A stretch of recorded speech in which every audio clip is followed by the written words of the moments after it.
Ladies and gentleman अस्सलाम वालेकुम। उम्मीद है तमाम अहबाब बखैर वाफियत होंगे। जैसा कि आपके इल्म में है कि गुज़श्ता कल मैंने अपने यूट्यूब चैनल पे एक वीडियो शेयर की जिसका टॉपिक था अरूज सईद और Arooj Saif and where is mister Saif Rahman Khan Niazi. चूंकि आप अहबाब ने ही मुझे कुछ चीज़ें भेजी थी, आप लोगों के ही फीडबैक थे, आप लोगों की एक डिमांड थी कि आप हल्फिया अल्लाह को हाज़िर नाज़िर जान के आप अपना पॉइंट ऑफ व्यू दें। तो मैंने अल्लाह को हाज़िर नाज़िर जान के हल्फिया जो मेरे पास चीज़ें थी वो चाहे किसी ने भी मेरे साथ शेयर की, लाइक जिस तरीके से लीगल टीम के हेड हैं, मेरे लिए इंतहाई काबिल एहतराम है। मेरा और उनका एक रिलेशन है और बड़े अरसे से हम इकट्ठे चले हैं। हालांकि अगर देखा जाए प्रोफेशनली अगर देखा जाए तो कोई भी डॉक्टर है या वकील है तो वो अपने क्लाइंट्स के जो है ना वो कभी सीक्रेट्स किसी के साथ भी शेयर नहीं करते, लेकिन ये उनकी मेहरबानी है क्योंकि उन्हें पता है कि एक पैनिक है। तो उन्होंने मुझे जो फीडबैक दिया मैंने आपको वो बताया। अच्छा, फिर मैंने वाज़ेह तौर पे आपको बताया कि चवली ग्रुप को मैं किसी खाते में नहीं लिखता हूँ। जो टाइम टेस्टेड एंड ट्रस्ट वर्दी फ्रेंड्स हैं जो कुछ फॉलो अप दे रहे थे, उन्होंने मुझे जो बात कही, उन्होंने ये कहा कि जी सुप्रीम कोर्ट में तो किसी किस्म की कोई अपील ही नहीं है, जबकि लीगल हेड कह रहे हैं जी 11 मार्च को सुप्रीम कोर्ट में डेट है। और मैंने वाज़ेह कहा कि 11 दूर नहीं है, दूध का दूध पानी का पानी हो जाएगा, कौन सच्चा और कौन झूठा है। फिर एक फ्रीक वो भी है जिसने ये कहा कि जी सैफ साहब अरेस्ट हो चुके हैं and he is in Faisalabad jail. तो मैंने आपको साफ कहा कि भाई फैसलाबाद जेल में अगर है तो फिर कोई एविडेंस लाए ना। फैसलाबाद कोई ज्यादा दूर तो नहीं है, फैसलाबाद को आप छोड़े, आपका अगर कोई रिलेशन आईजी जेल खाना जात के ऑफिस में है तो जस्ट आप उनको नाम दें, केस का नंबर दें, उन्हें बताएं कि इस नाम का कोई कैदी पाकिस्तान में या पंजाब में किसी जेल में है, आप पता चल जाएगा। कोई एविडेंस तो दे ना। फिर एक फ्रीक वो भी है जिसने कहा कि जी वो बेल रिजेक्ट होने के बाद उन्होंने सरेंडर किया एफआईए के सामने और फिर वो कंसर्न कोर्ट में गए और वहां से उनकी जमानत हो गई वगैरह वगैरह। मैंने हर चीज आपके सामने रखी। But the most important question जो बहुत सारे अब आप मुझसे कर रहे हैं वो ये कह रहे हैं कि जी आप हाइफा खान या अरूज सईद या अरूज सैफ आप उसको क्यों प्रोटेक्ट कर रहे हैं। मैंने वाजे तौर पे आपसे एक बात कही कि चूंकि ये बात मफरूजों पे है, आज दिन तक ना तो उस बच्ची ने मुझे बताया ना आज दिन तक मुझे सैफ साहब ने बताया। ये सारी चीजें आपने प्रोवाइड की हैं ना, कि उसने लाहौर में जो है वो स्पा एंड सैल्यून जो है वो बनाया हुआ है, फलां जगह पे है डीएचए में वगैरह वगैरह। और फिर उसकी आईडी और फिर उसका नाम कि यूएस सैलून बाई अरूज सैफ। ये तो रब बेहतर जानता है ना।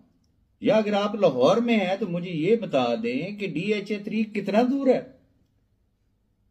वहां पे 102Y ढूंढना कोई मुश्किल काम है। जाए ना फिर थोड़ी सी तकलीफ कर ले, जाके चेक कर लें कि रियलिटी क्या है भी सही या ये जुबानी कलामी बातें हैं। फिर वो 22 तारीख को जी सैफ साहब अरेस्ट हुए और वो दस्ती दस्ती वो कैसी बीवी थी कि जनाब बुरे वक्त में वो इमीडिएट दुबई फ्लाई कर गई। फिर आज कुछ दोस्तों ने मुझे कहा कि जी आज उसने वापस उसके स्टेटस की कुछ चीजें जो उसने स्टेटस लगाया था दुबई एयरपोर्ट का, तो वो मेरे साथ अहबाब ने शेयर किया कि जी वो उसका स्टेटस लगा हुआ है। भाई क्या उसने अपना टिकट लगाया उसमें? या 22 तारीख की जो आप कह रहे हैं कि जी उसने ट्रैवल किया है दुबई, तो क्या आपने एयर टिकट का कोई उसका कोई शो किया है या कोई ट्रैवलिंग हिस्ट्री कोई दी है? स्टेटस तो कोई भी शख्स लगा सकता है। आप लगा दें ट्रैवलिंग टू अमेरिका, तो क्या आप ट्रैवल कर जाएंगे? तो इस तरीके से चीजें नहीं होती। अब आ जाते उसको प्रोटेक्ट करने वाली जो बात आप कर रहे हैं। मैं वेरी फ्रेंकली आपको एक चीज कहूंगा कि मैं तो सैफ साहब को भी प्रोटेक्ट नहीं करता।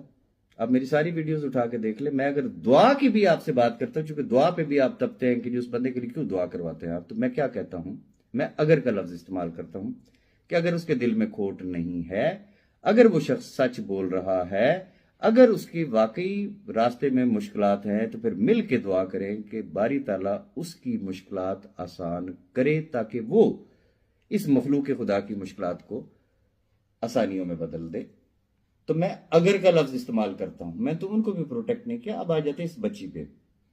बात यह है कि वो चाहे रुमैसा भाभी हो, तो चाहे ये अरूज सईद या अरूज सैफ हो, न्यूट्रल होकर एक बात सोचे कि घर की जो खवातीन होती हैं, ये अमूमन आपने भी देखा होगा कि जो कारोबारी तबका है, तो जब भी कोई कंपनी वगैरह रजिस्टर हो रही होती है या कुछ भी होता है, तो वो फॉर्मेलिटी के तौर पे अपने बच्चों के, अपनी बीवियों के नाम डाल देते हैं, बहन भाइयों के नाम डाल देते हैं। क्या हम रुमैसा भाभी को दोष दे सकते हैं? किसका फैसला था शादी करना रुमैसा भाभी से? सैफ साहब का। जो हुआ आपके सामने है। Who is responsible? मेरे नजर में सैफ साहब। मैं कभी भी रुमैसा भाभी को कसूरवार ना समझता था, ना समझता हूं, ना मैं समझूंगा। सेम फॉर अरूज सईद। अगर इसमें सच्चाई है तो कसूरवार कौन है? अगर इसमें सच्चाई है कि उन्होंने लुटा दिया, उड़ा दिया, तबाह कर दिया, सब कुछ उसके ऊपर निछावर कर दिया, अगर इसमें सच्चाई है, मैं अगर का लफ्ज बार बार यूज कर रहा हूं। पता नहीं आप क्यों बातों को किस एंगल से लेते हैं। मैं आपको एक छोटी सी मिसाल देता हूं। हमारी सोसाइटी में अक्सर आपने देखा होगा कि किसी बंदे की अगर कोई लॉटरी निकल आती है, हमारे देहातों में अक्सर होता है, तो वो करते क्या, वो मरासियों को बुला लेते हैं। उसमें खुसरे भी शामिल होते हैं और भी बड़ा कुछ होता है, तो वो जश्न मनाते हैं। मुझे ये बताए कि एक शख्स ने मरासियों पे लाखों रुपए उड़ा दिया एक रात में, खुसरों पे उड़ा दिया, क्या हम उन मरासियों पे तनकीद कर सकते हैं कि जी वो एक रात में इतना पैसा ले गए, भी किसने दिया? तो बात सिर्फ इतनी सी है, अगर आपको समझ में आ जाए। बाकी वेरी फ्रेंकली, मैं आप तक सिर्फ वो चीज शेयर करता हूं जो मुझ तक एक इंफॉर्मेशन आती है। आपने कही, मैंने आपको शेयर कर दी।